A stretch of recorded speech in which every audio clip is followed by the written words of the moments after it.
Mas Ari, ketika ada orang ketiga tuh di usia pernikahan keberapa selama menjalani pernikahan? Itu maaf saya tidak bisa bicara detail dan minta tolong banget, tolong jangan kasih saya pertanyaan yang membuat saya harus menjatuhkan orang saya.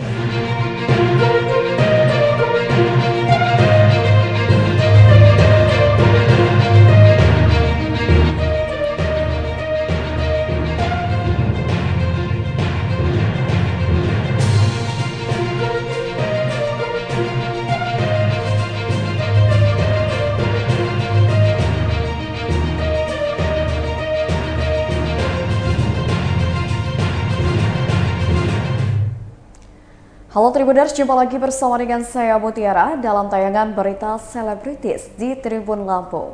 Kami akan menyajikan informasi menarik dan terupdate seputar selebritis tanah air untuk Anda. Dan inilah berita selebritis selengkapnya. Kabar pertama datang dari Ari Wibowo, ungkap orang ketiga jadi penyebab perceraiannya. Aktor Ari Wibowo mengungkapkan fakta baru. Ia menyebutkan bahwa ada pihak ketiga yang hadir di pernikahannya dengan Inge Anugrah. Pernyataan tersebut disampaikannya melalui kuasa hukum Arga Bangun. Ia sekaligus membantah pernyataan dari pihak Inge Anugrah yang sempat menegaskan tak ada pihak ketiga. Perkara tersebut akhirnya membuat Ari Wibowo melayangkan gugatan cerai terhadap sang istri. Namun sayangnya, pihak Ari Wibowo enggan membeberkan secara detail mengenai orang ketiga yang memasuki rumah tangganya dengan Inge Anugrah. Begitupun dengan kuasa hukum Ari Wibowo yang juga enggan menyebutkan siapa orang ketiga yang berhasil merusak rumah tangga sang aktor. Berikut wawancara dengan pihak Ari Wibowo. Ini tanpa adanya keterlibatan pihak ketiga. Tanggapan yang mau kami sampaikan adalah pernyataan tersebut tidak benar. Bahwa ada orang ketiga, makanya ada urusan perceraian ini. Demikian tanggapan dari kami. Selanjutnya kami serahkan kepada Mas Ari. Ya, terima kasih. Berarti ini tadi katanya ada bukti, mungkin mau diperlihatkan dulu sebelum kita melanjutkan pembicaraannya.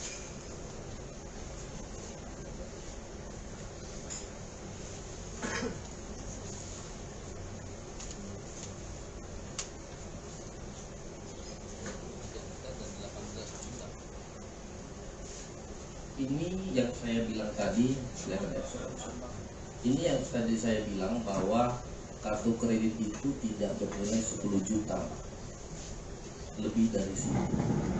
Ini hanya beberapa ya, ini hanya contoh saja. Atas namanya siapa? Atas namanya Ibu. Jadi kita di sini bicaranya bicara bukti saja, bicara bukti sesuai dengan fakta yang terjadi. Dan sebenarnya ya hal-hal seperti ini kan ini di luar pokok persidangan ya. Tapi memang Kabar selanjutnya datang dari musisi Yovie Widianto menangis atas kepergian vokalis Kahitna. Musisi Yovie Widianto mengenal mendiang Carlos Sabath sebagai orang yang ceria dan banyak membuat karya. Yovie Widianto dan mendiang Carlos Sabath adalah pendiri Kahitna pada 36 tahun silam. Kahitna sendiri dibentuk di Bandung, Jawa Barat saat Yovie Widianto dan mendiang Carlos Sabath masih sama-sama duduk di bangku SMA. Menurut Yovie, mendiang Carlo bisa menciptakan nada-nada indah dalam lagu-lagu yang menjadi hits Kahitna. Lagu-lagu Kahitna terbukti ampuh dan disenangi banyak orang sejak dulu hingga kini. Yovie Widianto adalah salah satu orang yang sangat berduka saat penyanyi Carlos Sabath meninggal dunia pada Rabu 19 April 2023 malam. Yovie Widianto dan Carlos Sabath sama-sama berkarya bersama Kahitna sejak 37 tahun silam. Namun sejak Januari 2023, Kahitna tidak manggung bersama Carlos Sabath diminta istirahat dan tidak bernyanyi bersama Kahitna lantaran memulihkan kesehatannya usai mengalami serangan jantung. Berikut wawancara dengan Yovie. Mungkin yang luar biasa dari Carlo untuk saya adalah kecintaannya. Jadi mungkin ini bisa menjadi inspirasi dari teman-teman band di seluruh Indonesia dimanapun. Kami ini 9 orang, tapi dibilang berantem sekalipun hampir gak pernah loh 37 tahun. Apalagi kalau misalnya masalah rezeki kayak gitu, kami percaya betul Allah yang memberikan, Tuhan yang memberikan pada kami. Jadi banyak yang ngeledekin saya pada waktu itu, ngapain buat band 9 orang. Kebayangan kalau gajinya berapa, bagi-baginya cuma berapa, dapatnya kalian, udah capek-capek dapatnya cuma segitu. Itu diledekin sama teman-teman band yang lain pada waktu itu. Tapi saya ingat banget dan sama Karo punya jawaban yang sama. Gak apa-apa, orangnya banyak, doain banyak. Keluarga kami banyak yang mendoakan, dan alhamdulillah kita sampai sekarang udah 37 tahun. Sebuah grup band yang setiap bulannya jobnya kadang-kadang melebihi jumlah hari dalam bulan itu. Yang itu aneh untuk kami masih bisa main band, main musik di kalangan di usia yang sama, di bawah, bahkan anaknya dari fans kita, bahkan sekarang banyak fans kami itu dari anak SMP, SMA yang jauh sekali. Semua mereka menyanyikan lagu cantik, mantan terindah, andai dia tahu. Sepertinya kami punya keberuntungan bahwa lagu-lagu kami lintas generasi tanpa. Kabar selanjutnya datang dari Arman Maulana yang kehilangan sosok Carlos Sabat. Penyanyi Arman Maulana ikut berduka atas meninggalnya Carlos Sabat, vokalis Kahitna. Suami Dewi Gita itu terlihat menjambangi rumah duka Sentosa, tempat di mana disemayamkannya jenazah Carlos Sabat. Arman Maulana mengaku terkejut mendengar kabar meninggalnya Carlo, sebab tutup usianya pionir grup musik Kahitna itu terbilang cepat walaupun ia mengidap sakit jantung. Jauh sebelumnya, Arman Maulana mengungkapkan bahwa Carlos Sabat memang sempat jatuh pingsan di panggung saat menggelar konser. Kondisi Carlos Sabat kian menurun dan diduga mengalami sakit jantung. Vokalis grup band Gigi ini pun tidak menjelaskan secara detail kapan kejadian tersebut menimpa Carlos Sabat. Berikut wawancara dengan Arman Maulana. Memang sih waktu Carlo yang pingsan itu di stage yang terakhir itu karena dari situ memang ada turun gitu kan. Cuman ya nggak ya tetap aja kaget. Sosok seperti apa sih Bang Carlo ini? Carlo sih yang jelas dia tuh pendiam. Tadi kan justru saya tuh lebih dekat dengan adik-adiknya waktu di Bandung. Martin juga udah meninggal sebelum Carlo. Denny itu lebih dekat, Denny ME kan. Nah tadi Denny sendiri juga ngomong bahwa Carlo tuh ke mereka sendiri itu, ke adik-adiknya itu memang diem.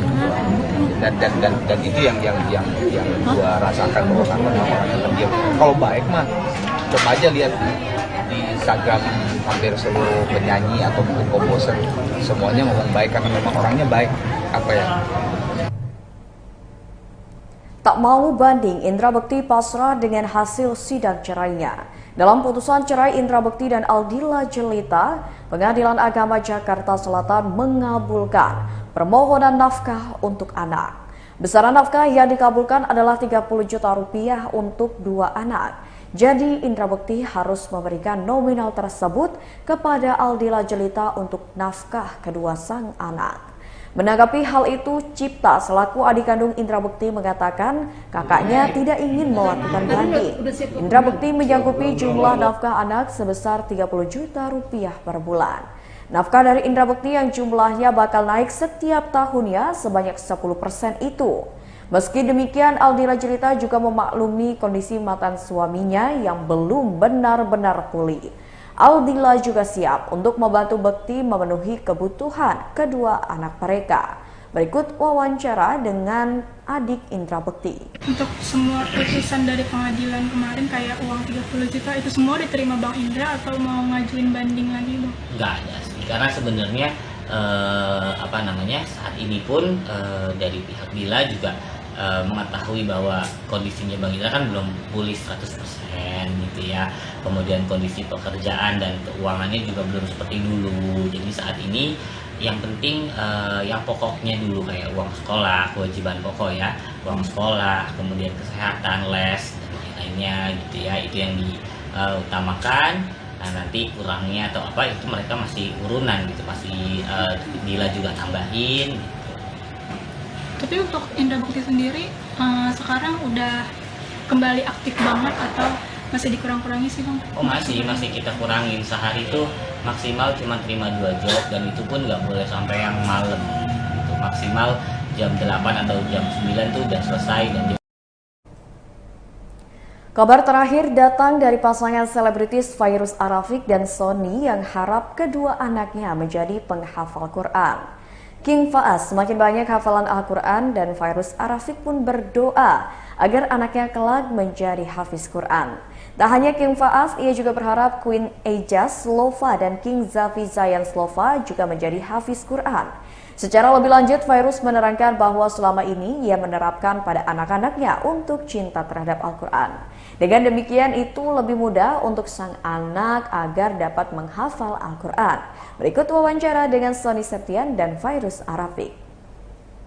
Dan kalau itu udah terwujud, landasan agamanya, akhlaknya baik, cita-cita apapun yang memang abang inginkan, insya Allah semua tercapai. Apalagi Masya Allah luar biasa, dari guru-guru kita juga semuanya ngedoain abang sama kakak Ijaz dan Dede Zafi biar bisa menjadi hafiz Al-Quran. Dan kita juga sebagai orang tuanya, di setiap sujud kita nggak pernah lupa doain anak-anak kita agar istiqomah, selalu ada di jalan yang ini. Karena tujuan kita berada di sini adalah kita bisa bersyiar di dalam Islam juga.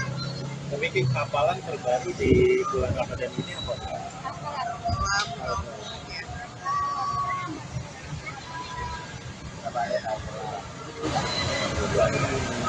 Kalau untuk hafalan Qurannya dikasih reward nggak sih Kak? Kalau untuk hafalan Quran dia hafalin aja, karena aku lebih ke arah bagaimana dia mencintai Al-Quran. Kalau abang mau kenal sama Allah itu ada di mana, abang baca Al-Quran. Di situ ada kebaikan Allah yang segala macam, yang istilahnya dia tuh suka lihat orang tuanya ngaji. Dan kadang kalau aku lagi ngaji pun aku suka bacain artinya ke mereka. Jadi mereka nanti duduk, mereka ngedengerin, terus nanti mereka nanya ini maksudnya apa, ini artinya apa, kayak gitu. Jadi abang tuh lebih bisa mengenal yang namanya Allah, mengenal Islam itu seperti. Baiklah Tribuners, itulah tayangan berita selebritis bersama dengan saya Mutiara. Jangan lupa untuk terus saksikan tayangan menarik lainnya hanya di YouTube Tribun Lampung News Video, YouTube Tribun Lampung Official, Facebook Tribun Lampung, Instagram @Tribun Lampung, dan TikTok @Tribun Lampung setiap harinya. Saya Mutiara mohon pamit undur diri, selamat siang dan sampai jumpa.